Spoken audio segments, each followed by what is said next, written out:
Bonsoir à toutes et à tous. Le dialogue politique, celui annoncé par le chef de l'État, le président Patrice Talon, est désormais du passé. Ce dialogue censé décrisper la crise politique née des dernières élections législatives a accouché de 6 recommandations et de 18 doléances adressées au chef de l'État. Des conclusions qui suscitent beaucoup de commentaires depuis le samedi dernier, jour de la fin de ces assises de 3 jours. Entre acteurs politiques et journalistes, nous faisons le débat ce soir et parlant justement d'invités, j'ai dans ce studio Gustave Despaux-Sonon, membre fondateur du Bloc républicain, ancien ministre. Bonsoir à vous. Bonsoir, monsieur Louis. Alors, monsieur le ministre, vous faites partie des délégués de votre parti, le Bloc républicain. Déjà, le dialogue politique engagé par le chef de l'État, vous l'avez suivi comme tout le monde, a accouché de recommandations et de doléances et non des accords comme dans tout dialogue. Est-ce que ce qui s'est passé du 10 au 12 octobre dernier était un dialogue ou un séminaire de toilettage des tests électoraux? Ça me fait sourire. Ça me fait sourire. Et sinon, comment vous définissez le mot dialogue? J'ai suivi les éminents professeurs hier sur votre chaîne. Et il y en a qui disaient que ce n'était pas dialogue. Et que tout le monde connaissait la définition du mot dialogue. Et je me suis amusé à chercher à voir également, mais dialogue là, peut-être que j'ai perdu un peu les connaissances, mais ça échange entre deux ou plusieurs personnes, point. Donc ce qui s'est passé la dernière fois, pas la dernière fois, du 10 au 12, effectivement, il y a eu dialogue qui a réuni des acteurs politiques et c'est avec satisfaction que ça s'est passé. Tout simplement parce que dialogue, comme on le dit, c'est d'abord dans notre culture. C'est dans notre culture. Pour les grands pays européens et autres, eux, ils parlent de table ronde. Mais chez nous, en Afrique, nous parlons de dialogue. Dialogue parce qu'il y a un conflit. Pas forcément. Le dialogue, c'est un mécanisme, c'est un moyen de règlement, de prévention des conflits. C'est un moyen de règlement. Et quand on parle de règlement, de conflit, c'est dit que c'est entre plusieurs parties. Donc, même dès que dans nos familles, dès que nous avons de petits soucis, même sans qu'il y ait des soucis, quand nous rentrons, on se retrouve autour du chef de famille, on discute. Et n'oubliez pas que le président de la République, quand la Sénat avait publié ses résultats pour dire, après étude des dossiers, le 5 mars 2019, que ce sont 2 listes qui sont éligibles. Le 6, c'est le président de la République même qui a dit, bon, écoutez, ça, ce n'est pas bien. Essayez de trouver entre acteurs politiques et je suis convaincu que vous pouvez déjà trouver la solution au niveau du Parlement pour que nous puissions avoir une élection plus large. Vous avez suivi ce qui s'est passé. Et en mai, il est revenu pour dire, nous allons organiser un dialogue pour vraiment trouver une solution. Je crois qu'il a réitéré la même chose en juin ou en juillet. Donc je puis dire qu'il a tenu parole. Mais ça ne m'étonne pas toutes les interprétations. Tout simplement parce que nous n'avons qu'une seule référence. C'est la référence de 1990. La référence de 1990. Et pour tout le monde, dès qu'on dit dialogue de façon systématique, c'est que c'est une conférence nationale. Point. Et j'ai vécu exactement la même situation quand on m'a nommé ministre chargé des relations en 2014. En 2014, quand je prenais service comme ministre chargé des relations avec les institutions, c'était le 22 août 2014, j'ai retrouvé une situation un peu vraiment chaotique par rapport aux élections. Les élections communales, municipales, locales étaient reportées de façon inédite. Les élections législatives s'annonçaient. On avait un nouveau code que les acteurs politiques eux-mêmes ne l'ont jamais expérimenté. La nouvelle Sénat venait d'être installée, ça faisait à peine 1 an, pour 7 ans. Et c'est dans ce contexte où visiblement les acteurs politiques à l'époque, il fallait dégager le président qui était là de force. J'avais demandé au président de la République lorsque dans une maison, les gens se fâchent, la première chose à faire, c'est de leur donner la parole. Vous n'allez plus craindre qu'ils vous insultent ou qu'ils... Mais dès que je l'ai dit, vous savez, autour d'un chef de l'État, il y a tout. Hein. On a dit non, si vous lui permettez, il risque de conduire le pays avec... dans une conférence bis, et ça va donner ceci, ça va... J'ai dit non. Et si vous avez bien suivi, dans la foulée, le président de la République a convoqué un dialogue au palais. C'était un vendredi. L'opposition avait boycotté. Et je lui ai dit, monsieur le président, nous n'allons pas faire comme ça. Vous me donnez mandat, nous allons préparer. Je vais rencontrer les acteurs politiques, mais autorisez-moi à toucher tous les opposants comme mouvanciers à l'époque. J'ai fait le tour de tous les acteurs politiques. Et on a fait 15 jours. Nous, on a fait 15 jours, on a écrit 2 pages. Parce que entre les acteurs politiques, ce n'est pas facile. Je dis, on a écrit 2 pages. Le professeur Victor Topane, à l'époque, était... je l'avais sollicité pour m'appuyer. J'avais choisi personnellement ceux qui pouvaient m'appuyer à l'époque. Oui.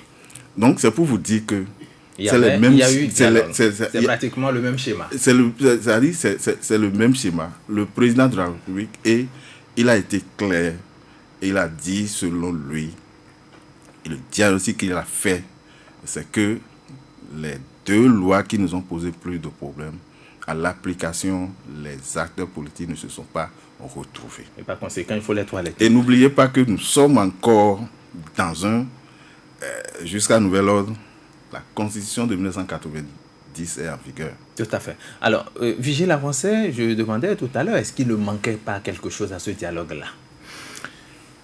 Est-ce qu'il y a eu dialogue?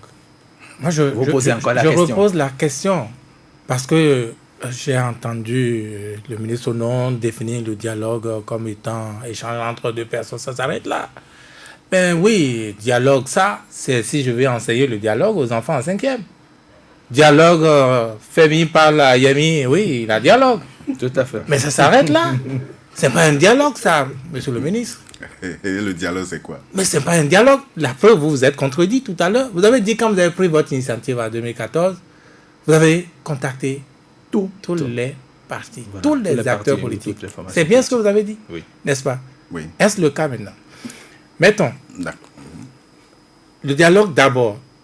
Et faisons attention, parce que quand on parle de désert de compétences, j'ai l'impression que, comme la mer, ça nous le ramène. Ce n'est pas de vous qu'il s'agit. Hein. Je vous suis. Mais je ne comprends pas. D'abord, ce qui s'est passé, ce n'est pas dialogue. Et on fait l'effort de nous faire appeler ça dialogue, comme si c'est parce que les gens l'ont dit que nous, on va accepter que c'est un dialogue. Oui, un dialogue dans un conflit. Dans un conflit ou une sortie de conflit, c'est, n'est-ce pas, la discussion entre les différentes parties.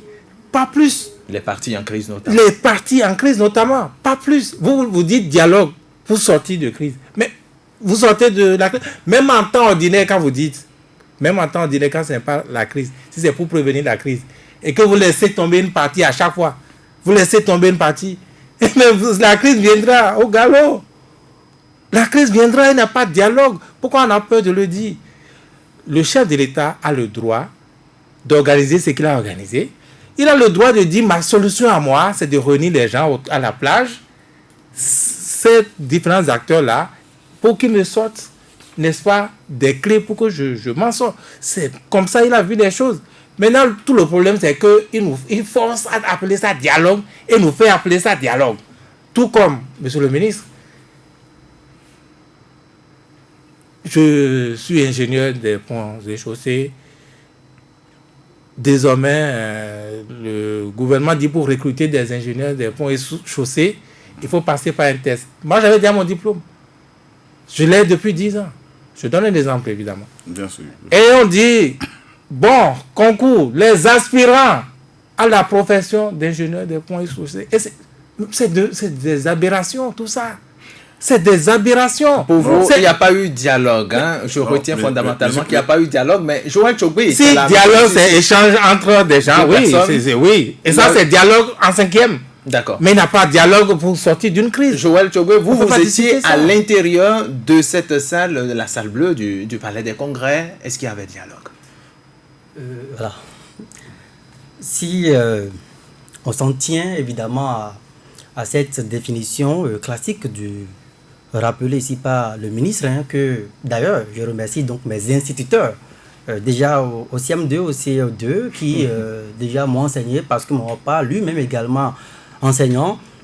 Si on s'en tient à cette définition classique, je peux dire que ce que j'ai observé pendant les 3 jours, c'est effectivement un dialogue. Parce que nous n'avions pas remarqué donc, dans la salle bleue du Palais des Congrès à Cotonou,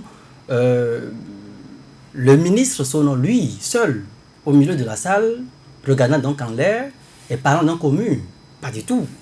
Donc, même si nous prenons uniquement un seul parti, je prends l'exemple du Bloc républicain avec les 12 délégués envoyés donc à ces assises. Entre eux déjà, on peut appeler cela dialogue. Je rappelle que Autrement dit, pour si vous, on s'en tient, non, si l'Union si on s'en progressiste tient. et le Bloc républicain se retrouvaient dans une salle, il y a dialogue. Oui, mais si on s'en Même tient... dans ce studio, il y a eu la dialogue. En il y a- plus, on se parle. Oui, justement. Tout à fait. C'est- Non, mais nous parlons c'est ce que de je dialogue, tente de règlement de crise. C'est ce que je tente donc de vous dire, que la définition qu'il a donnée n'est pas tout à fait une définition fausse, parce qu'il y a plusieurs acteurs qui se sont rencontrés. Maintenant, nous prenons le mot dialogue maintenant dans le contexte politique, puisque nous y étions également, nous avons assisté donc de près ce qui s'est passé. Moi, je parlerai plutôt d'un dialogue à minima. Un dialogue à minima. Pourquoi je dirais ça? Je dirais ça parce que justement, il faut voir que les délégués qui ont été convoqués, il y a eu essentiellement des partis politiques représentés donc qui revendiquent leur appartenance à la mouvance présidentielle. Et si on s'en tenait là, si on s'en tenait uniquement à ces partis qui sont donc issus du chef de l'État ou bien proches du chef de l'État, je ne parlerai même pas d'un dialogue à minima. Mais à partir du moment où on a réussi à inviter la faction modérée, je vais le dire comme ça, de la FCBE, représentée par M. Paul Rompé Oui. et compagnie, tout au moins, ce parti aujourd'hui qui a quand même acquis une certaine légitimité dans l'opinion publique, même si aujourd'hui le parti est en crise, c'est un grand coup que le chef de l'État a frappé. Et je voulais dire que l'invitation de la FCBE, même si c'est l'aile modérée Paul Rompé, rentre dans une logique de légitimation du concept dialogue politique, dialogue peut-être inclusif. Donc pour moi, la seule présence de ce parti, quoique déchiré, À cette divisé, rencontre-là, à à ces cette assises-là, rencontre, me fait dire que il y a eu dialogue. c'est un dialogue à Alors, minima. Je dis bien, c'est un dialogue à à minima. minima, pas un dialogue que tout le monde aurait souhaité. Monsieur le ministre, nous n'allons pas donc polémiquer autour de ça, mais finalement, est-ce que les vrais problèmes ont été abordés à ce dialogue-là? Non, mais vous-même, vous avez vu maintenant. non. Mon cher ami Vigile, il a commencé par me contredire pour dire que ce n'est pas dialogue, mais il dit que dans cette salle-là, maintenant, nous sommes en train de dialoguer. Oui, si c'est Je fait ne par la vois pas, Yémi, non, il n'a mais pas de problème. Il a maintenant, dans le lui, il dialogue. évolue, il trouve que c'est dialogue à À minima. minima. Finalement, là, au moins, le mot dialogue circule pas. Dans un contexte de Non, conflit, non, gestion non. de Non, crise, non. dans un conflit, c'est Soit- pas un dialogue, ça. Non, Monsieur- soyons sérieux. Oui. Et je nous invite c'est-à-dire à faire une évaluation de la situation actuelle et que nous cherchons beaucoup plus à encourager à aller dans le sens de l'apaisement que d'enflammer C'est ça. davantage. C'est ça. Au fait, c'est ce que je souhaite. Tout c'est ce pourquoi nous sommes là, d'ailleurs. Tout simplement parce que c'est toujours utile. Vous savez que dans une nation, tout part des hommes politiques. C'est nous, les hommes politiques, qui créons tous les problèmes. Tout part de nous. Si vous le savez, c'est aussi bien. Oui, si à un moment T donné, on peut réussir à réunir un certain nombre pour se parler, c'est déjà important. C'est déjà important. Et du 10 au 12, je crois que ne comparons pas la situation de 2014 que j'ai rappelée comme celle d'aujourd'hui. 2014, on s'était retrouvé dans une situation où il y avait une plateforme où vous avez tout, syndicats, société civile, acteurs politiques, tout le monde. Bon, moi, quand j'ai pris, j'ai dit, mais on va faire quoi avec? Et on avait plus de 200 partis. Quand je vous disais, je parcourais les gens, on se disait, qu'est-ce qu'il faut faire? Le jour où j'avais réuni d'abord la plateforme, où il y avait société civile, tout ceci, je vous jure, le jour-là, non, c'est important. Le jour-là, on ne pouvait même pas tenir dans la salle parce qu'on dirait que ça allait prendre feu. J'étais obligé de dire, je fais maintenant dialogue politique. Je réunis les acteurs politiques. On a extrait les gens de la société civile. Des gens de la société civile, syndicats et autres, là, pour dire les problèmes que nous aurons abordés ne sont pas les mêmes. Maintenant, pour cette fois-ci, faudrait-il encore inviter les 200 partis ou s'en tenir? Parce que jusqu'à nouvel ordre, la nouvelle charte des partis politiques, le nouveau code ne sont pas encore abrogés. Donc, si je veux faire un dialogue politique aujourd'hui, ça peut créer des problèmes. On ne souhaite pas. Ceux qui ne sont pas représentés aujourd'hui, ils ne sont pas encore exclus. On trouvera le moyen pour poursuivre. Donc, c'est pourquoi je dis n'enflammons pas. Tout simplement pour dire, si vous faites dialogue politique dans le contexte actuel, vous êtes obligé de vous référer au point des partis politiques. Et si vous allez au ministère de l'Intérieur qui fait l'enregistrement, on va vous donner une liste de 9 ou de 10. Malheureusement. Je dis bien malheureusement. On ne souhaite pas. Donc c'est un dialogue préparatoire, vous l'admettez? Est-ce que c'est un dialogue préparatoire? Ce n'est même pas préparatoire. C'est un dialogue tout simplement. C'est un dialogue. Voilà. Et c'est des étapes. Demain, on peut encore se réunir. Demain, si nous trouvons la nécessité pour se réunir, pour pouvoir creuser un certain nombre de problèmes, on va encore se réunir. Et c'est pour ça que nous allons évoluer dans le débat. Juste poser une question. C'est l'article 36 de notre Constitution qui le prescrit même. Que nous devons cultiver le dialogue. Rapidement, je vais poser une question à M. Sono. Oui. Si l'initiative du chef de l'État avait été élargie à ceux qui s'étaient retrouvés au champ d'oiseaux, comment on va appeler ça? Ceux qui se sont retrouvés au champ d'oiseaux actuellement, ont-ils une existence légale? C'est pas ma question. C'est pas ma question. J'ai demandé si. Oui. Puisqu'ils sont également, si ils se réclament le chef de des l'État acteurs politiques. leur avait aussi permis d'être là, Dans à la cette salle. rencontre-là. Comment on va appeler ça? Le thème précis aujourd'hui, c'est dialogue politique. Ne mélangeons pas les choses. C'est pourquoi j'ai dit que... Mais si ça avait été élargi... Oui, c'est pourquoi j'ai dit que si nous prenons toujours comme référence 1990, on va toujours dire que c'est pas... Donc je retiens que ça n'aurait pas été un dialogue. Voilà. Je retiens que ça n'aurait pas été un dialogue si on les avait associés. Non, c'est dialogue. Mais voilà. C'est dialogue. Qui ne soit pas là.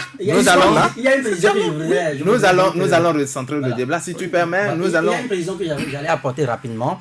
Je demande si on avait élargi donc ce dialogue donc aux autres entités qui se sont réunies au champ d'oiseaux. Oui.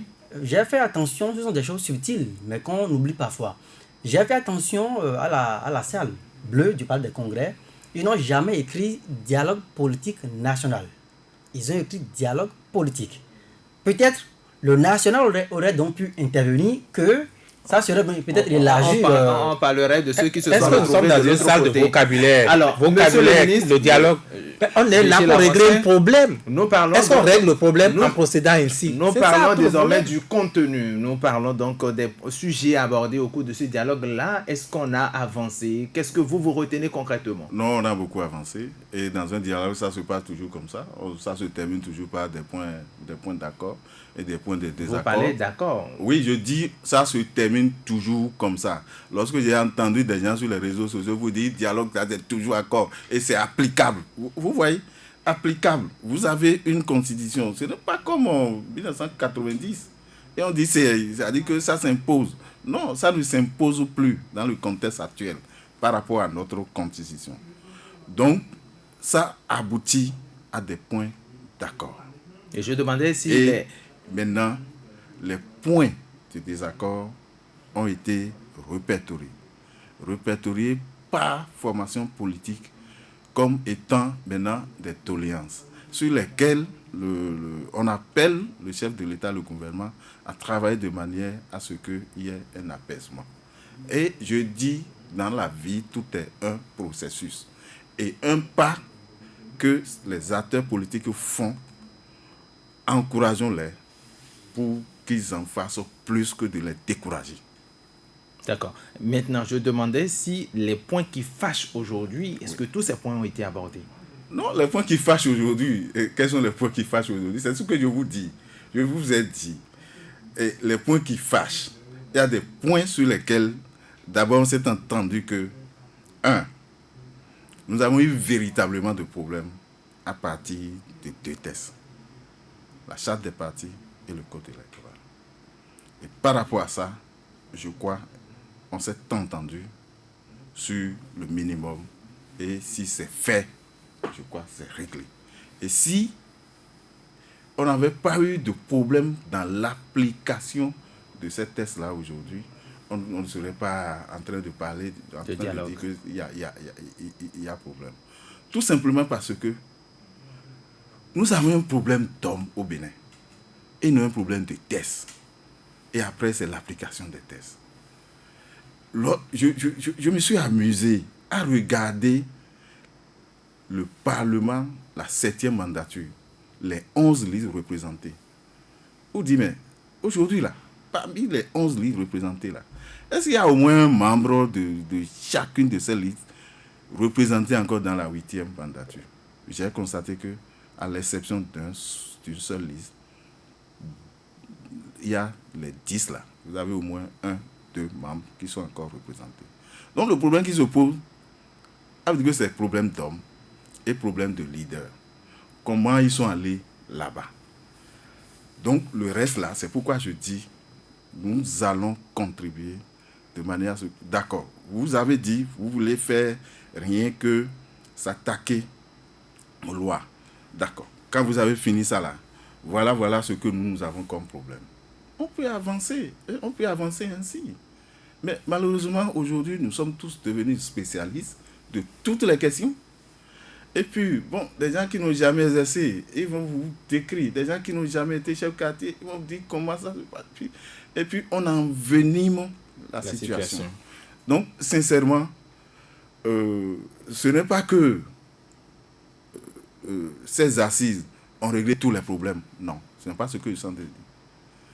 Mais nous avons aujourd'hui une satisfaction morale. Parce que tout au moins dans la salle. Et puis, on a traité les FCBE représentés. C'est bel et bien l'opposition. Représentée, on les a traités de... Mais 90, 89, 90, il a fallu des traites, des gens qu'on appelle traites, pour qu'on ait la conférence qui est devenue une réalité aujourd'hui, une référence mondiale. Quand 2 professeurs d'université, en 89, étaient représentés à l'Assemblée nationale révolutionnaire, quand les 2 partaient, je sais, moi j'avais déjà 25 ans, je sais comment on les a critiqués et tout rapprochement avec le pouvoir à l'époque. Je sais comment... Bien sûr, mais quand ils sont allés, c'est seulement 2 personnes qui ont pu quand même changer quelque chose. L'un a été au gouvernement, a été chargé de préparer le dialogue politique. On les a traités de tous les noms. Aujourd'hui, maintenant, c'est quand même une référence. C'est pour vous dire que les FCBE dont on parle, ils ont posé un acte courageux. On peut les traiter de tous les noms. Aujourd'hui, c'est des passages obligés. C'est ceux qui cultivent aujourd'hui pour qu'il y ait vraiment la paix, pour nous permettre de régler tous les autres problèmes. C'est ça. Alors, au cours de ce dialogue, on a parlé entre autres du rôle du ministère de l'Intérieur désormais, qui va jouer un rôle administratif, et ce sont les délégués qui ont parlé de ça. Il y a également la question de la représentativité des femmes au niveau donc des institutions. On a abordé également la question du statut de l'opposition. Est-ce que vous, quand vous prenez ces points, est-ce que vous ne voyez pas qu'il y a quand même une certaine ressemblance par rapport au projet, sinon au deuxième projet de révision de la Constitution introduit au Parlement par le chef de l'État? Voilà encore un autre problème. La Constitution, ce n'est pas un fétiche, non.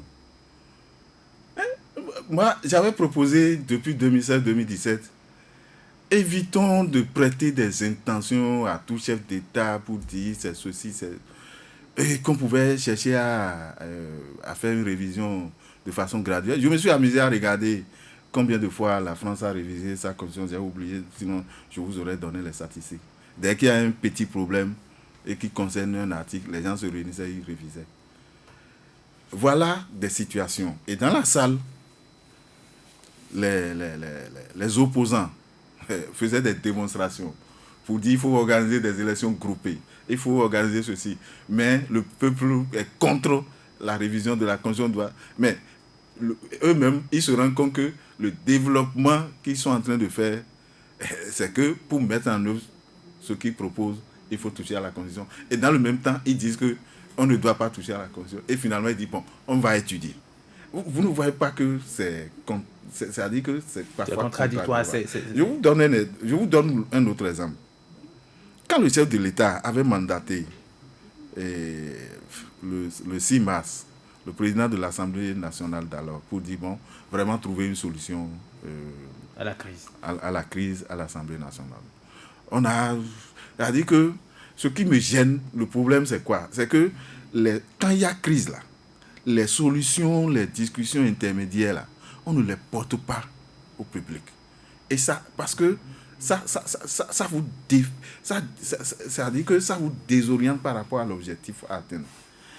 Mais ils ont mis en place un comité présidé par le président de l'Assemblée nationale, 2 de la minorité, 2 de la majorité, et lui-même, ça faisait 5. Ils ont trouvé un accord où ça les obligeait à toucher à l'article 80 de la Constitution pour prolonger le mandat des députés de 45 jours.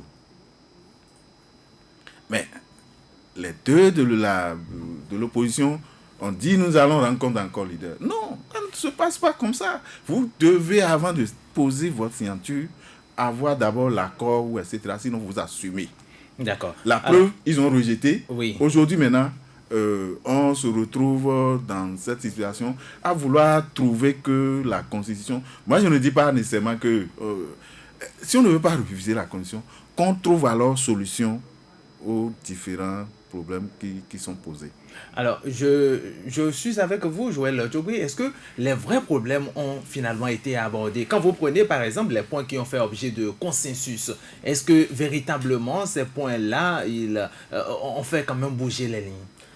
Non, moi je pense que à ce dialogue politique, les points de consensus, un peu comme vous avez donc fait la remarque, j'ai eu l'impression d'avoir entendu un discours déjà vendu sous un emballage d'or depuis 2017 et puis en juin 2018 avec la proposition d'amendement de la révision de la Constitution. Parce que quand on parle par exemple du consensus lié à l'équité dans le niveau de représentation du peuple et notamment faisant allusion donc aux femmes, quand on parle de la prise en compte de la démographie dans la répartition des sièges. On va donner l'exemple de la 6e circonscription par exemple. Quand on nous dit que le ministère de l'Intérieur devrait se cantonner à un rôle d'accompagnement, sans pour autant nous dire les mécanismes de déploiement de cet accompagnement, alors que la présente charte des partis politiques et politiques déjà avait mis le ministère dans ce rôle. Le ministère, lorsque ça ne va pas, devrait pouvoir dire aux partis ce qui manque. Et quand on nous dit que lorsque on constate des doublons, que désormais c'est le candidat qui sera frappé au lieu donc du parti politique, je peux dire que sur ce point précis, il y a eu un peu d'ouverture. On aurait pu avoir ce point que le PRD aurait pu prendre part aux élections. Ça peut être donc considéré comme un petit pas posé. Mais fondamentalement, sur tout ce que je viens de citer, c'est un discours déjà vendu depuis 2016. Le chef de l'État lui-même faisant campagne a énormément insisté donc sur ces points et à l'occasion des 2 tentatives de révision de la Constitution, nous avons également assisté à cela. Donc, et grave, je ne sais pas si je me trompe, j'ai entendu le rapporteur qui dit que le principe du cautionnement a été également validé. Cela voudrait dire que les cautions faramineuses, n'est-ce pas? Il dit le principe. Le principe du cautionnement. Alors, on n'a pas retenu un montant. Voilà, le montant reste donc à étudier. Les délégués n'ont pas cru devoir, dans la salle, en même temps, préciser. Un peu comme ils sont restés évasifs sur le rôle d'accompagnement des partis du ministère de l'Intérieur. Alors, quand on nous dit tout ça, et qu'on retient également le principe donc des 10% pour être éligibles à la répartition des sièges, sans pour autant également nous proposer quelques mécanismes. C'est vrai, eux-mêmes, ils ont dit, on peut projeter donc des ateliers de réflexion pour accoucher donc des documents techniques. Donc, fondamentalement, sur ces points de consensus, moi, je suis resté, je ne dirais pas sur ma faim, mais j'ai eu l'impression que ce sont des discours déjà vendus au peuple béninois qui se sont heurtés à des résistances par ailleurs avec les échecs répétés de la révision de la Constitution. Maintenant, je vais revenir sur rapidement les points de discordance. Oui, rapidement. Les points de discordance. En 1 minute. Je pense qu'à ce niveau, peut-être que c'est là où les délégués ont peut-être péché. Péché parce que dans l'appréhension populaire, les points qui fâchent fondamentalement, lorsqu'on parle des poursuites à caractère politique, lorsque on déplore le fait que des Béninois se soient retrouvés aujourd'hui en exil forcé ou bien de gré, lorsque on soupçonne des juridictions d'être aux ordres d'un pouvoir politique qui les instrumentalise pour poursuivre donc des acteurs politiques, et que finalement, les délégués trouvent que c'est opportun de recenser tout cela, un peu comme pour contenter donc tous les délégués. On a créé la rubrique les demandes particulières et qu'on annexe ces demandes au rapport. Voilà. Pour moi, on aurait pu trouver, mais on peut, un autre mécanisme. On peut comprendre que le chef de l'État a déjà verrouillé donc la discussion sur la charte et le code, ce qui a fait que le président n'a pas eu forcément la main. Monsieur le ministre, dites-nous, on a vu des dialogues politiques au Burkina Faso, au Sénégal, au Cameroun, mais nous savons également, en amont, il y a des dispositions, il y a des décisions qui ont été prises. On a vu des chefs d'État prendre des décisions comme quoi il faut libérer les prisonniers politiques. Au Sénégal, on a vu la libération du maire de Dakar ou de l'ex-maire de Dakar. Au Cameroun, on a vu également la libération de Maurice Kamto, bien après la clôture des assises, mais bien avant, il y a d'autres qui ont été libérés. Aujourd'hui, au Bénin, rien n'y fit jusqu'à ce jour. Est-ce que vous ne voyez pas que on n'a pas véritablement avancé par rapport à ce que le peuple aurait souhaité? Non, moi j'ai espoir que ce n'est pas encore tard. Et c'est pour ça qu'au lieu d'envenimer, je préfère beaucoup plus qu'on encourage. En fait, c'est moi mon combat. En 90, on a été le tout premier pays à organiser la conférence en 10 jours. Tout à fait. Mais quand les gens ont cherché à nous copier, vous savez ce que ça a donné. D'autres ont fait pendant des mois, pendant des semaines, et ont fait des jonglages, etc. etc. Donc, nous n'allons pas faire... je suis entièrement d'accord, mais dès qu'on commence pas à dire, bon, il n'a qu'à faire ce qui... C'est pour ça que l'une de mes préoccupations, c'est quoi? Si tant qu'on veut dialoguer, on n'a même pas besoin de préalable. Parce que toutes les questions sont des points à débattre. Parce que nous n'avons pas les mêmes compréhensions de ces différents points. Conséquence, on vient, on va s'asseoir. Tout ce que vous avez dit, moi j'ai espoir. On a fait une longue liste, je crois que ça doit faire 18, au président de la République, pour décrisper l'atmosphère. Et je crois que le président de la République, avec son gouvernement, ils vont l'étudier favorablement pour qu'on aboutisse à la décrispation totale. Et cela passe par un accompagnement. Parce que si on donne toujours l'impression que c'est des... Je ne sais pas... Non, on va éviter le va-t-en-guerre. D'accord. Alors, Vigile Avancé, si vous le permettez, avant de vous donner la parole, il y a un invité qui était également annoncé sur ce plateau, Parfait Aoyo. Il est Aoyo, Parfait Aoyo, voilà. Il est membre du Parti du Renouveau démocratique, monsieur Aoyo. Bonsoir. Bonsoir et toutes mes excuses. Ah oui, vraiment, vous êtes venu. Nous sommes en tout cas encore en train de faire ce débat-là, heureusement. Pour le PRD, nous allons directement au fond du sujet. Pour le PRD qui a suivi ce dialogue-là, vous étiez dans la salle. Qu'est-ce qui a fondamentalement changé à l'issue de ce dialogue-là? Ce qui a fondamentalement changé, c'est que les Béninoises et Béninois, toutes tendances politiques confondues, se sont parlé. Ce qui a fondamentalement changé, c'est que le PRD a saisi cette tribune pour présenter clairement sa philosophie de la politique sur toutes les questions de la République et précisément, sans se diluer, précisément apporter 3 grandes mesures qui, selon elle, selon son expérience, auraient permis de décrisper la situation et de nous amener vers l'unité nationale. Quelles sont ces mesures-là?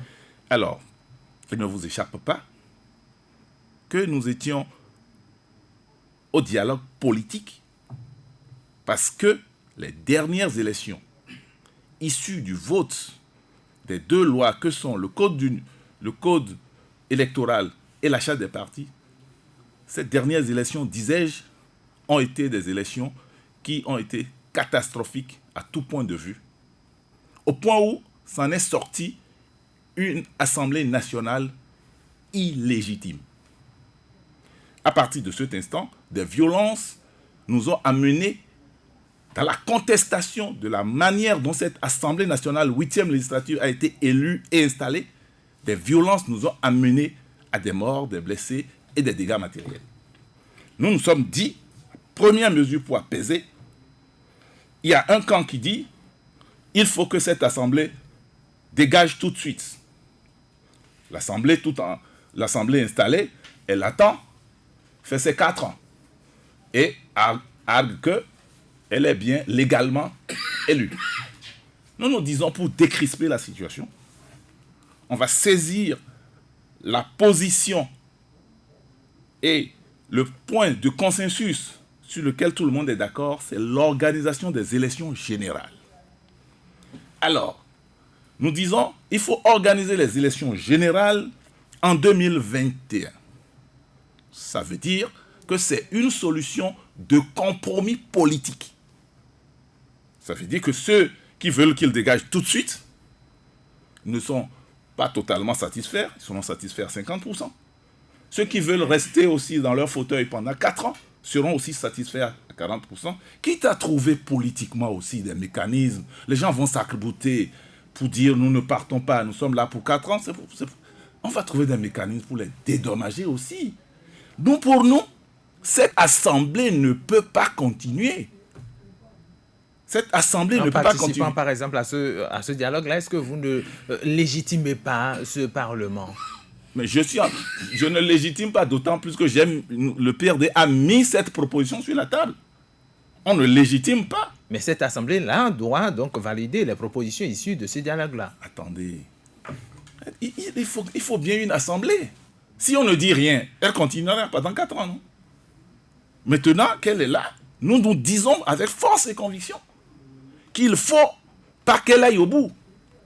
Et par conséquent, c'est pour ça que nous disons on organise les élections générales. En 2020. En 2021. Pourquoi nous on n'a pas choisi 2020 comme les autres partis comme FCBE et les autres partis? Nous avons trouvé 2021 parce que nous savons que techniquement cette élection va être lourde. Elle va être lourde en termes d'organisation. Et c'est tout, c'est dans le bon sens. Mais nous disons aussi que nous n'allons pas faire une élection en 2019 qui a coûté de l'argent et nous a coûté de l'argent, des vies, des blessés et des dégâts matériels. C'est bien ce que ça a coûté aux Béninois. Nous n'allons pas le faire et subitement refaire encore une élection en 2020. Et donc, on a dit qu'il faut coupler pour régler une question technique, mais pour régler vraiment à travers un compromis politique. Je pèse mes mots. C'est ça. Qu'on ne vienne pas nous dire que c'est la Cour, il faut modifier si on met la volonté politique, si on règle la question des députés qui sont là, ils ont fait leur calcul sur 4 ans. Bon, bref, on trouvera les mécanismes politiques pour pouvoir régler cette question. Le Bénin, il y aura un grand ouf. Voilà. Ça, c'est le premier élément. Non, voilà. Si vous permettez, avant la deuxième mesure. Non, si vous permettez, avant la deuxième mesure, ce que vous proposez, que ce soit l'Assemblée à dégager, que ce soit les élections générales, ça appelle une conséquence, la révision de la Constitution. Comment vous réglez ça? De toute façon, de deux choses l'une. Hein. Soit on fait rien, ou on agit. Si on fait rien, il y a la tension. Si on agit, la tension baisse. Alors, donc, nous ne sommes pas allés dans la salle en 72 heures avec la prétention d'écrire techniquement toutes les dispositions. Nous mettons nos propositions politiques.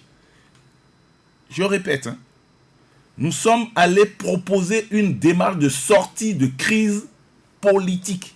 Donc, il faut faire des compromis politiques. Est-ce que vous pensez que vous étiez en nombre suffisant réunis ce jour-là à la place Attendez, pour décider de la révision de la Constitution et l'obtenir. Personne n'a parlé de révision de la Constitution. Ce que vous appelle cette conséquence, forcément. Bon, nous, on a proposé cela. On attend, dans la suite, pour nous, d'abord, le dialogue est un processus.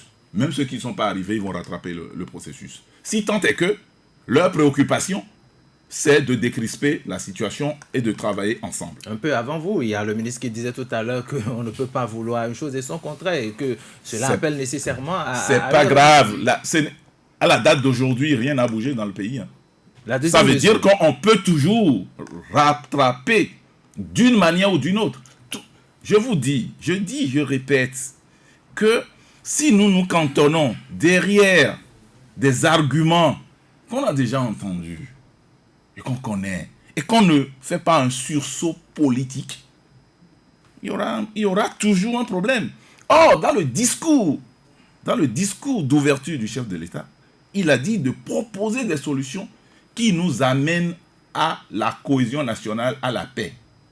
C'est ça que nous avons proposé. Et il a ajouté, permettez-moi de citer de tête, que nos compatriotes apprécieraient très bien si la classe politique cédait un peu de son confort pour faire des efforts pour accepter.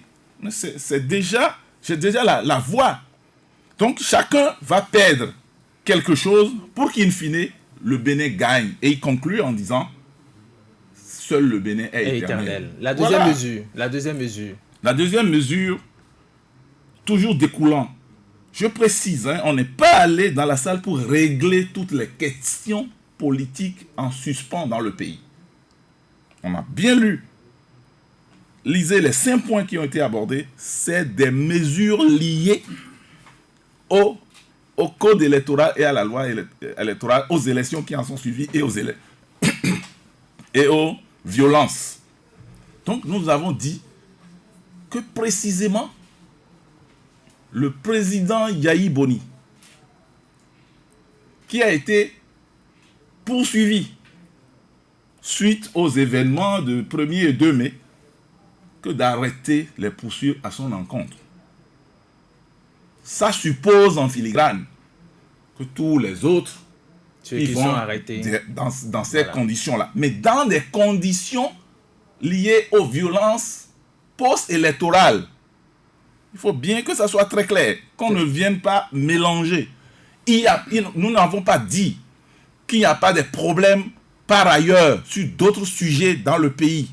On nous a posé une question très claire, nous avons répondu de manière claire, nous restons ouverts pour toute autre disposition qui ramène la balle à terre et la paix dans la cité.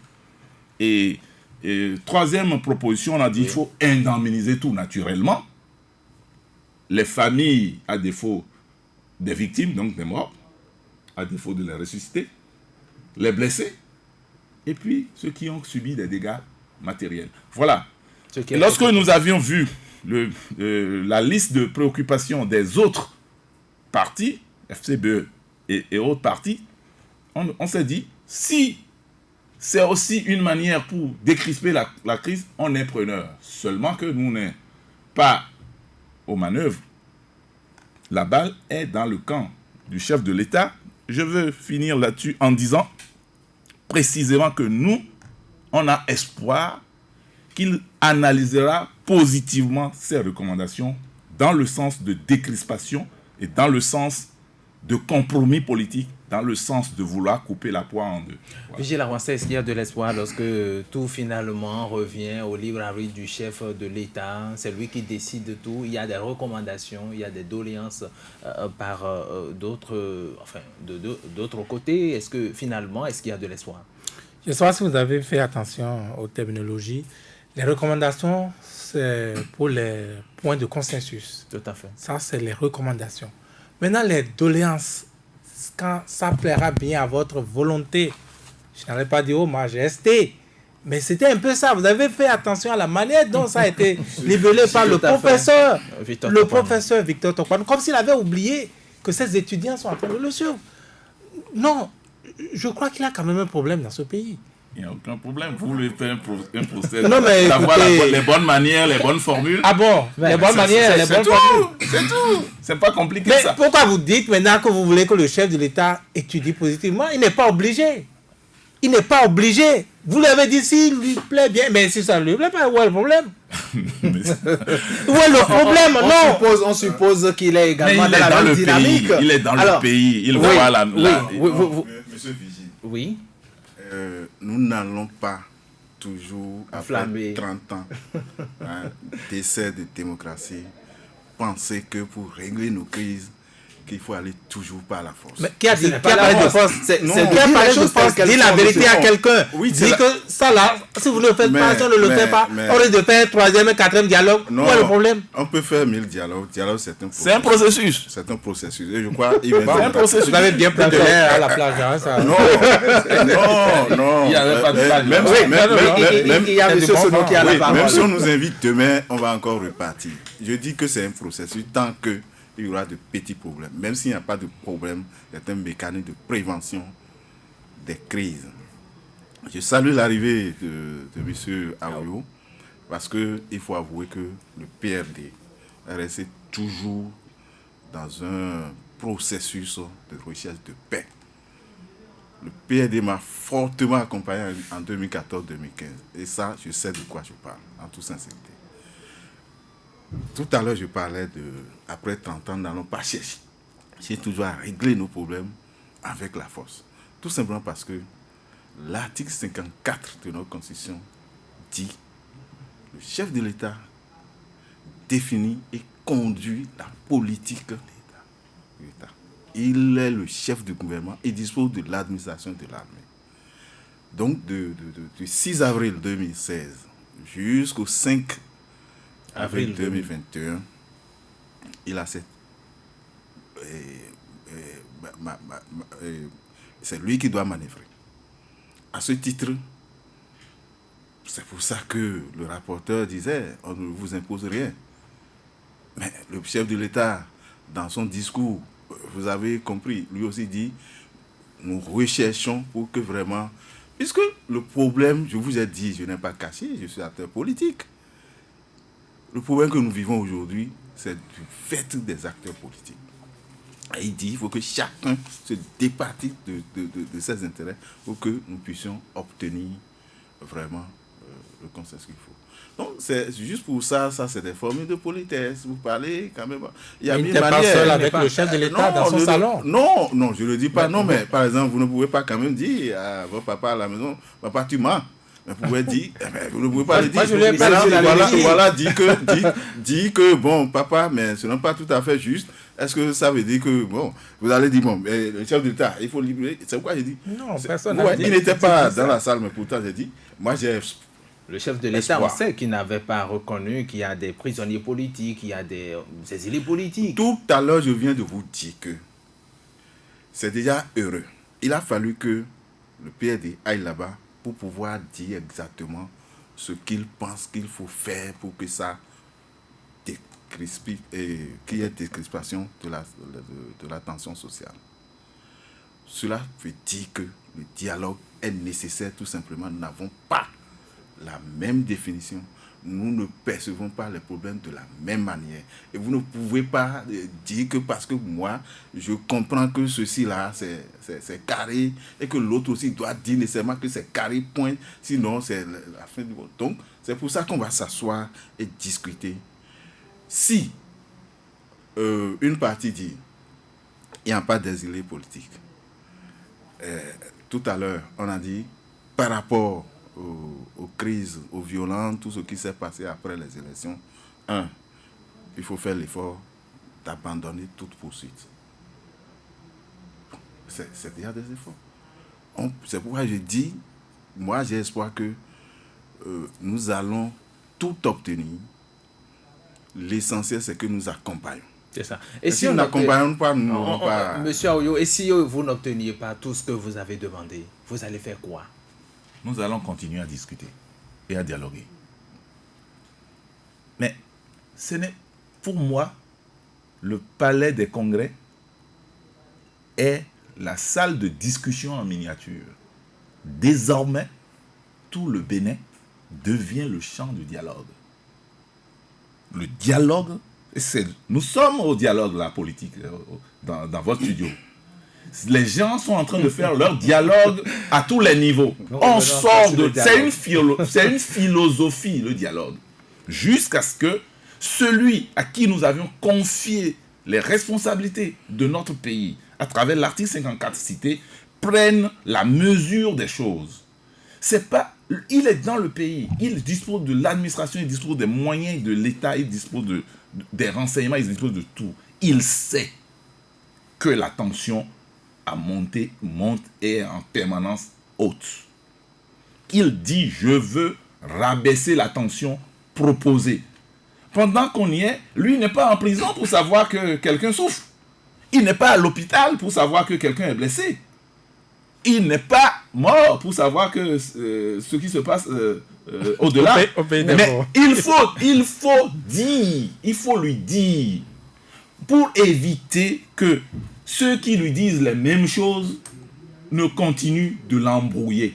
C'est tout. Mais justement, ce qu'on reproche également à ces conclusions-là, il n'y a pas non plus de calendrier. Tout est laissé au choix. Je comprends votre... On n'est pas allé aux états généraux de la nation. On est allé à un dialogue. Mais quelle conclusion voulez-vous prendre? Par exemple, que c'est la signature de quelqu'un qui donne instruction, par exemple, à un garde des Sceaux. Le garde des Sceaux donne au parquet et on lève une mesure. Quelle instruction vous avez? Vous suggérez, vous montrez la voie, vous argumentez. Il y aura ce qu'on appelle dans ces exercices les actes. Autant la conférence nationale a été un moment sur lequel la nation béninoise s'était retrouvée, autant le dialogue devient aussi, le dialogue politique, c'est aussi une autre phase qui est différente de l'autre. Ne confondons pas... Ne confondons pas dialogue d'états généraux aux conférences nationales. Non, ce n'est pas la même chose, ce n'est pas les mêmes conditions. Ce dialogue on aurait pu faire économie de ce dialogue si les acteurs avaient eu les attitudes du PRD. Si on avait le réflexe d'aller vers la paix. Quand je dis paix, ce n'est pas forcément celui qui est sorti dans la rue. Quand je dis violence, comprenez-moi bien. La violence peut être immatérielle. Toute tendance, toute mesure visant à exclure est une violence. Elle est grave. Toute violence physique exprimée est aussi une autre violence. Nous disons, quelle que soit la forme de violence, c'est non, non et non. Merci beaucoup. Alors, Vigile avancé en 1 minute. Lorsqu'on sait que de l'autre côté du champ d'oiseaux à Cotonou, il y a eu un autre dialogue, est-ce qu'on peut dire que dialoguer ou le dialogue est encore en cours? Parce que le chef de l'État aura encore à écouter, à prendre d'autres recommandations en compte pour donc parfaire les choses. Au champ d'oiseaux, également, il n'a pas eu de dialogue. Il n'a pas eu de dialogue. Il a eu juste un événement pour rappeler qu'il n'avait pas de dialogue à la plage. C'était tout. Et je crois que, du point de vue médiatique, ça a été réussi parce que, si vous avez fait attention aux chaînes internationales, on ne faisait pas référence à la plage, au palais des congrès, sans faire référence au champ d'oiseaux. Donc, du point de vue stratégique, ça a été rappelé. Ce n'était pas, de mon point de vue, eux-mêmes, ils savaient qu'ils n'ont pas fait un dialogue, sans doute. Mais bon, voilà. Mais quand, je sais pas, vous êtes assis pendant 3 jours, c'est bien. Moi, je participe à la paix. Vous n'avez pas me dit que je suis un faucon. Mais je dis, les recommandations auxquelles vous avez abouti, personne n'a dit non. C'était déjà ce que tous les acteurs disaient. Vous êtes d'accord? Maintenant, ce qui pose problème, le PRD, vous êtes attaché à la paix, on aime ça également. Mais cette paix qui a été troublée, et les solutions pour aboutir à cette paix-là, vous avez mis ça comme doléance. Si vous voulez bien, monsieur le chef de l'État, ça vous plaira de... Mais alors que c'est là où les Béninois souffrent aujourd'hui. C'est là où... C'est ce sur quoi il fallait insister. De mon point de vue. Alors, et vous dites que vous laissez ça au libre arbitre du chef de l'État. D'accord. Mais dites-lui dans la forme que c'est très important. Déjà dans la forme que vous avez mise, la forme de doléance. C'est-à-dire... 5e partie divers. Si vous voudrez bien, ça pose un problème de mon point de vue. Ça pose un problème. Ça pose un problème.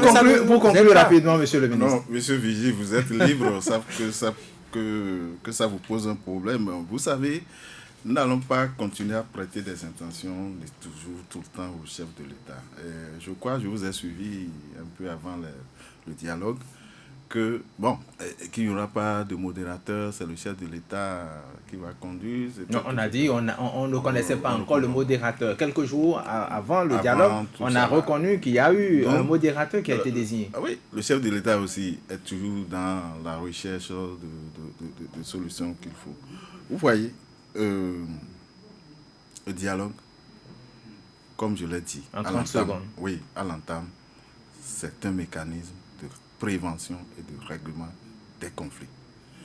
Les constitutions africaines devraient l'insérer. C'est vrai que l'article 36 de notre constitution l'a prévu, mais on devrait mettre en place et définir le mécanisme d'un dialogue permanent entre les acteurs politiques. Parce que les crises naissent toujours de ces acteurs politiques. Merci beaucoup à vous, Gustave Depossono. Merci également à Parfait Oyo du PRD. Merci à vous, Vigile Avancé. Merci également à Joël Touré. Mohamed Liamili était à la mise en onde. Je vous retrouve demain pour un autre numéro de votre émission